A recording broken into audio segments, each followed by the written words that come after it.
지난 몇 주 동안 계속해서 말씀을 보면서 이 갈라디아서 말씀은 사도 바울이 자신이 전하고 있는 그리스도의 복음이 바로 정통 복음이라는 사실을 증명하기 위해서 온갖 정말 마음을 다하여서 증명해 보이려고 노력을 하고 있습니다. 예수님께서 부활 승천하신 후에 성령의 역사로 인해서 교회가 세워지고 또한 그 초대교회가 성령의 인도하심을 따라서 빨리 또한 많이 성장도 해나가는 그런 감사한 일도 있었지만, 그러나 문제는 아직 정통복음의 신학이 제대로 정립되어 있지 않았던 그 당시에 거짓 교사들, 이 잘못된 것을 가르치는 교사들이 이 교회 저 교회를 다니면서 변질되고 옳지 않은 그런 잘못된 복음을 가르쳐서 많은 교회들이 혼란에 빠지게 되고 또한 어려움에 처하는 일들이 생겨난 것입니다. 바울의 여러 서신서를 보게 되면 이 같은 일들이 일어나고 있었고, 또한 그래서 바울은 늘 이런 거짓 교사들에 대해서 조심하라고, 주의하라고 늘 그런 편지 속에서 그런 권고의 말씀을 발견하게 되는데, 특히 이 거짓 교사들은 이방인들 가운데서는 헬라 사상에 젖은 사람들, 헬라 문화에 젖은 사람들이 이제 크리스찬이 되어서 그리스도인이 되어서 교회 들어왔는데 복음을 듣고 보니 좋아서 받아들이긴 했지만, 그러나 그들이 가지고 있었던 이 같은 헬라 사상과 헬라 철학이 지워지질 않는 겁니다. 그래서 기독교와 헬라 사상을 약간씩 섞어서 짬뽕을 만들어서 그것을 사람들에게 이것이 올바른 복음이라고 가르쳤던 사람들, 그리고 또한 유대인들 가운데는 아직도 옛 유대교에서 구약에 있었던 그 유대교 정신과 유대교의 모든 율례법들을 마음속에 새기고 산 가운데 너무나도 생활화되었기 때문에 그들은 그것을 지울 수가 없어서 그리스도의 복음을 받아들이면서도 그 율례들을 우리들도 행해야 된다고, 그 중요한 것들은 몇 가지는 빼서는 안 된다고 하면서 가르쳤던 그런 사람들입니다. 이런 사람들을 사도 바울은 유대주의자들이다라고 부르는 경우들이 많습니다. 그리고 이 유대주의자들은 사도 바울에 대해서 말할 때 바울은 예수님 생전 그 당시에 한 번도 예수님을 만난 적도 없었던 사람 아니냐, 그러니까 바울은 정말 사도가 아니다, 그러므로 그가 전하는 복음은 문제가 많다고 하면서 정말 사도 바울이 오랫동안 복음 전파를 하는 가운데서도 그를 많이 괴롭혔던 사람들입니다.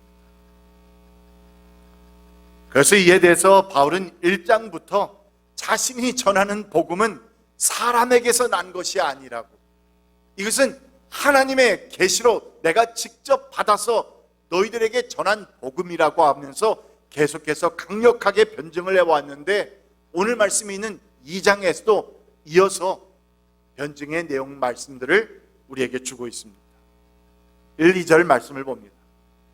그 다음에 14년이 지나서 나는 바나바와 함께 디도를 데리고 다시 예루살렘으로 올라갔습니다. 내가 거기에 올라간 것은 계시를 따른 것이었습니다. 나는 이방 사람들에게 전하는 복음을 그들에게 설명하고 유명한 사람들에게는 따로 설명하였습니다. 그것은 내가 달리고 있는 일이나 지금까지 달린 일이 헛되지 않게 하려고 한 것입니다. 이 내용을 보면 우리가 알 수 있듯이 사도 바울이 이 예루살렘에 올라가서 그 유명한 사람들, 사도들을 만난 것은 다른 이유가 아니라 내가 전하는 복음이 그들의 복음과 다르지 않다는 것을 증명해 보이고, 또한 그래서 내가 이때까지 그리스도의 복음을 가지고 전파 사역한 것이 헛되지 않게 하기 위해서 이곳 저곳에 세운 교회들이 지금 이 같은 거짓 교사들의 문제 때문에 이런저런 문제가 일어나고 있는 가운데서 이 모든 것을 불식시키기 위해서 내가 간 것이었다 라고 말하고 있는 겁니다. 그러니까 사도 바울은 이 다메섹 도상에서 예수님을 만나서 회심하고 14년 동안 복음을 전하면서도 다른 사람의 영향을 받지 않고 자신이 계시받은 그 복음, 순수한 복음만을 전하기 위해서 1장에서 언급한 것처럼 3년 만에 자신이 회심하고 3년 동안 복음을 전하다가 이 3년 후에 한 번 예루살렘을 방문한 것, 그것 외에는, 그리고 그때에도 이 베드로와 야고보만 아주 짧은 기간 만나고 다른 영향을 받지 않기 위해서 다른 사도들은 만나지 않았다고. 참 변명할 필요가 없는 변명들을 하면서까지 그는 자신이 전하는 복음이 순수한 복음임을 계속 증거했던 것입니다. 그래서 이렇게 바울은 자신이 예수님으로부터 직접 받은 순수한 그리스도의 복음만을 증거해왔고 전해왔는 것을 강조해왔는데, 그런데 왜 이제 14년이나 지난 지금 예루살렘으로 올라갔느냐? 그것은 아직까지도 바울의 복음이, 바울이 전하는 그 복음이 잘못되었다고 하면서, 그는 진정 사도가 아니라고 하면서 많은 교회들에게 혼란을 주고 있었던 그 거짓 교사들, 즉 유대주의자들의 주장을 완전히 불식시키기 위해서,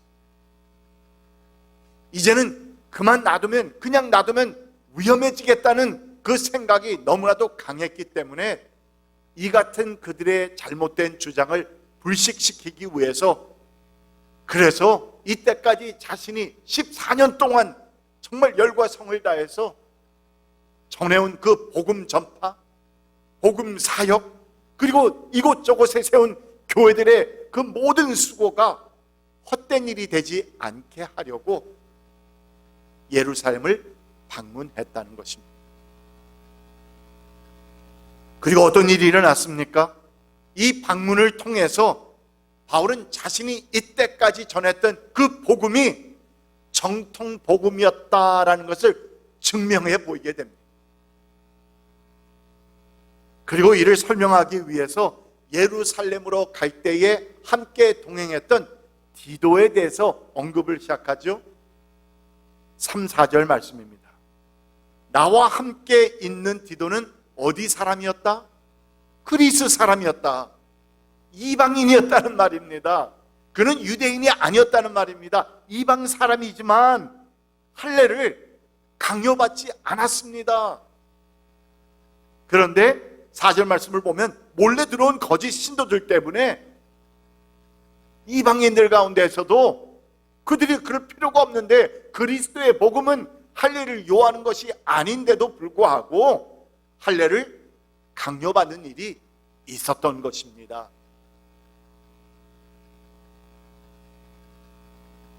이 유대주의 성향이 짙었던 거짓 교사들은 그들이 복음을 전할 때 뭐라고 말했느냐? 예수 그리스도의 십자가의 은혜는 중요하다. 그러나 그거 플러스 몇 가지의 중요한 율법의 조항들은 너희들도 지켜야 한다. 우리 유대인들뿐만 아니라 이방인인 너희들도 지켜야 한다고 하면서 가르쳤는데, 그 중에서 가장 중요한 요소 중에 하나가 무엇이었습니까? 바로 할례였습니다.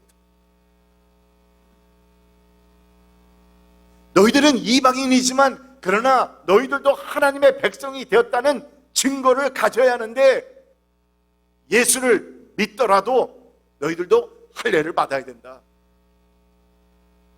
그래서 이방인들 가운데도 할례를 강요받는 일들이 있었다, 이렇게 말합니다. 그런데 바울이 사도를 만나러 예루살렘으로 갈 때 함께 데리고 갔던 이 디도, 우리가 이미 보았듯이 이방인이었음에도 불구하고 사도들 가운데는 그것을 문제 삼는 사도가 하나도 없었다는 것입니다. 그들 또한 디도는 이방인이고 할례를 받지 않은 사람인 것을 알고 있음에도 불구하고 아무 문제 삼는 사람이 없었다고. 그러므로 예수 그리스도를 믿고 영생을 얻는 데 있어서 구약의 율법 조항들을 제외하는 것, 사도 바울이 그렇게 했죠. 그리고 순전히 십자가의 공로와 은혜 말을 가르친 이 사도 바울의 복음은 다른 사도들의 그 복음과 똑같은 복음이고 하나도 다를 것 없고 그러므로 정통 복음이다 하는 것을 증명해 보인 것입니다. 그런데 사실 바울이 예루살렘으로 올라가면서 디도를 함께 데려갔다는 것은 어쩌면 예루살렘 그 교회에 있어서 또는 사도들에게 도전 행위로 비춰질 수도 있는 위험한 일일 수도 있었습니다. 왜냐하면 그들을 아직 만나서 이거에 대해서 정확하게 말한 적이 없었기 때문에, 의논해 본 적이 없었기 때문에 혹시나 디도를 데리고 이방인을 데리고 할례 받지 않은 이방인을 데리고 만약에 그곳에 간다면, 그래서 거기 있는 사도들과 자신 사도 바울이 어떤 논쟁이 생긴다면, 문제가 생긴다면 그것은 사도들에게 있어서 굉장한 위협입니다.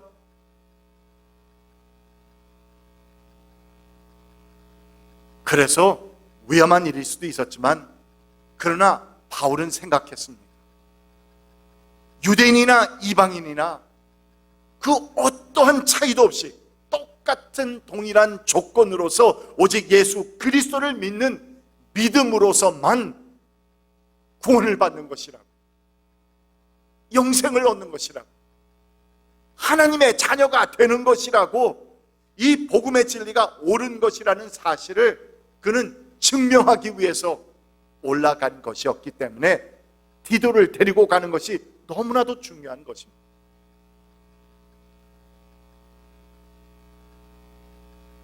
그런데 이 방문을 통해서 바울이 참으로 감사하고 또한 확인할 수 있었던 것은 바울의 복음과 사도들이 전하는 복음이 다르지 않았다, 같았다, 똑같았다, 동일했다, 이 사실. 그래서 6절과 7절에서 다시 한번 그것을 강조합니다. 그 유명하다는 사람들로부터, 누굽니까? 사도들 아닙니까? 예수님의 제자들 아닙니까? 모든 사람들이 다 인정하는 그 유명하다는 사람들, 베드로, 요한, 그리고 예수님의 형제 야고보, 이 같은 사람들로부터 나는 아무런 제한도 받지 않았습니다. 이 디도가 이방인임에도 불구하고 할례 받지 않았음에도 불구하고 그가 그리스도인이 된 것에 대해서 나는 유명하는 사람들로부터 아무런 제한도 받지 않았습니다. 그리고 또한 그들이 내가 어떤 사람이라는 것을 지난 10몇 년 동안 분명히 들어왔을 텐데, 만약에 잘못된 것이 있었다면 그들이 더 위에 사도들이기에 나에게 어떤 제시도 할 수 있었음에도 불구하고 아무런 제한도 하지 않았습니다. 그래서 7절 말씀이 이어집니다. 도리어 그들은 베드로가 할례 받은 사람에게 복음을 전하는 일을 맡은 것과 같이 내가 할례 받지 않은 사람에게 복음을 전하는 일을 맡은 것을 알게 되었습니다. 그래서 그들이 함께 바울이 해온 사역을 듣고 또한 같이 자신들이 해온 사역을 나누다 보니까, 그렇구나, 하나님의 뜻과 섭리가 거기에 있었구나, 나는 나의 한계가 있어서 이때까지 그렇게 할례 받은 사람에게만 복음을 전해 왔는데, 하나님께서는 또한 할례 받지 못한 사람들에게, 이방인들에게도 복음을 전하기 위해서 당신과 같은 사람을 세워두셨구나 하면서 그들은 함께 하나님께 감사를 올린 것입니다.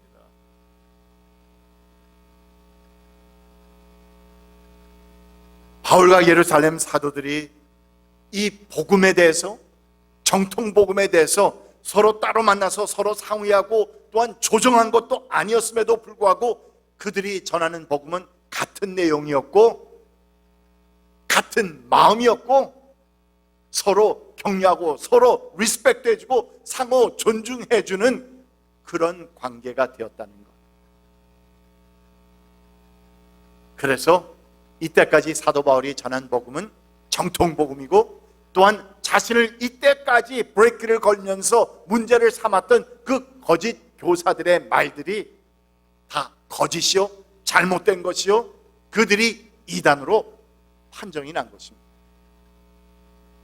매우 중요한 내용입니다.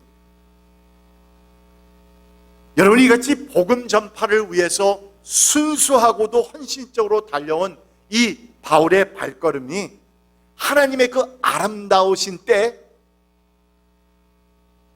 아니 사도 바울 정도였으면 금방 하나님께서 길도 열어주실 만도 한데, 그런데 그 오랫동안, 그 오랜 세월 동안 계속해서 주변에서 사도 바울을 계속해서 시비 걸고 문제 삼고 잘못되었다고 이렇게 얘기하는 사람들이 끊어지지 않았다는 것. 그러나 사도 바울에게 주어진 이 예루살렘의 방문을 통해서 하나님께서는 하나님의 아름다운 때를 허락하셨다는 이 사실, 하나님께서 우리의 어려움과 우리의 고충을 신원해 주시는 신원의 날이 있다는 이 사실이 우리에게는 너무도 중요하게 다가온다는 것입니다. 우리가 하는 주님의 사역이 열매를 맺는 그 날이 있다는 것입니다. 지금 우리의 눈에는 모든 것이 막히고 또한 불가능해 보이고 또한 너무나도 힘들고 고통스러워 보일 수도 있지만, 그래서 진전하는 그런 모습이 보이지 않을 수도 있지만, 그러나 하나님의 때가 이르게 되면 모든 것이 거치게 되고 또한 오해받던 것이 다 사람들이 이해하게 되는 그날, 그러한 날들이 있다는 것입니다. 그래서 바울은 이 같은 하나님의 그 놀라우신 역사해 주심, 그 하나님의 아름다운 때, 그리고 또한 아름다운 열매가 맺히는 이것을 감사드리면서 8절과 9절에서 이렇게 말합니다. 그들은 베드로에게는 할례 받은 사람에게 복음을 전하게 하시려고 사도직을 주신 분이 나에게는 할례 받지 않은 사람에게 복음을 전하게 하시려고 사도직을 주셨다는 사실을 깨달았습니다. 잠깐 8절로 돌아가면요, 여러분 이 8절에서 지금 중요한 그 포인트가 있는데, 자신을 뭐라고 불러요? 사도라고 부르고 있는 거예요. 이때까지 거짓 교사들이 문제 삼았던 것이, 아니 네가 진정한 사도냐? 너는 예수님 만난 적도 없지 않느냐? 하면서 문제 걸고 이렇게 시비 걸던 사람들이 말했던 그 말에 대해서 그 유명한 사도들조차도 하나님께서 할례 받지 않은 사람에게 복음을 전하게 하시려고 나를 사도로 삼으셨다는 사실을 그들 또한 깨달았습니다. 9절입니다. 그래서 기둥으로 인정받는 야고보와 게바와 요한은 하나님이 나에게 주신 은혜를 인정하고 나와 바나바에게 오른손을 내밀어서 신교에 악수를 하였습니다. 그렇게 하여 우리는 이방 사람에게로 가고 그들은 할례 받은 사람에게로 가기로 하였습니다. 정말 아름다운 엔딩 아닙니까? 이 문제에 대한. 여러분, 이 같은 말씀은 우리에게도 참으로 큰 용기를 주는 겁니다. 우리가 하나님의 사역을 감당하면서 주님의 일을 감당하면서 또한 주님께 충성, 봉사, 헌신하면서 나는 분명 주님의 일을 하고 있는데, 순수한 마음으로 이렇게 섬기고 있는데 왜 주변에서는 나에게 자꾸 시비를 걸고 또한 나를 오해하고 문제 삼고 내가 잘못됐다고 하는 사람들이 많은지, 주님 해결하여 주십시오. 왜 저에게 이 같은 고통이 있습니까? 이것들을 이기지 못하고 열심히 섬기다, 열심히 헌신하다가 여러분 교회를 떠나버린 사람들도 우리 주변에 있지 않습니까? 상처받아서.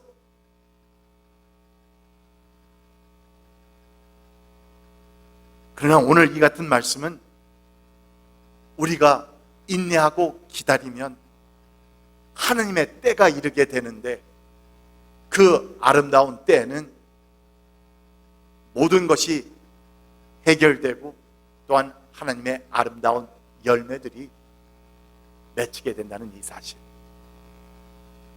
오늘 말씀에서 받을 여러 가지가 있지만 이것이 우리에게 주는 중요한 메시지입니다.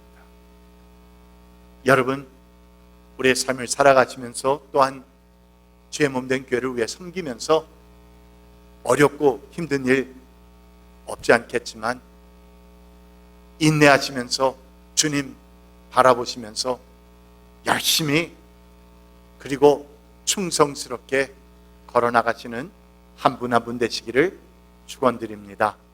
우리 함께 기도합시다. 우리가 기도하면서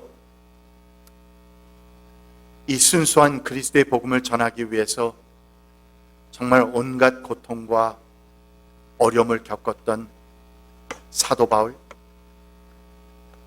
자신은 분명 주님의 복음을 전하는데, 자신은 분명 자신의 모든 것을 다 희생하고 주님의 사역을 감당하고 있는데, 주변에서 이런저런 네게티브한 말들이 들어올 때 얼마나 어려웠겠습니까? 그의 심정이 얼마나 무너지는 듯한 그러한 실망하는 마음이 있었겠습니까? 여러분, 우리가 사도 바울 생각하면서 지금 이 순간에도 세계 곳곳에 흩어져서 복음 사역을 감당하는 선교사님들을 기억하기를 원합니다. 여러분들이 아시는 선교사님들 이름을 한 분 한 분 기억하시면서 불러주시고, 우리 교회가 또한 기도하면서 함께 섬기고 있는 몽골의 뭉우 목사님과 멕시코의 안효섭 선교사님 이름을 부르시면서 기억하시기 바랍니다. 그들 또한 바울과 같이 정말 모든 것 다 버리고 오지에서 복음을 전하고 있는데, 인간적으로 당하는 이러한저러한 고통과 아픔들, 어려움들, 오해, 이러한 모든 것들을 잘 이겨낼 수 있게 해달라고 위해서 기도하시기 바랍니다.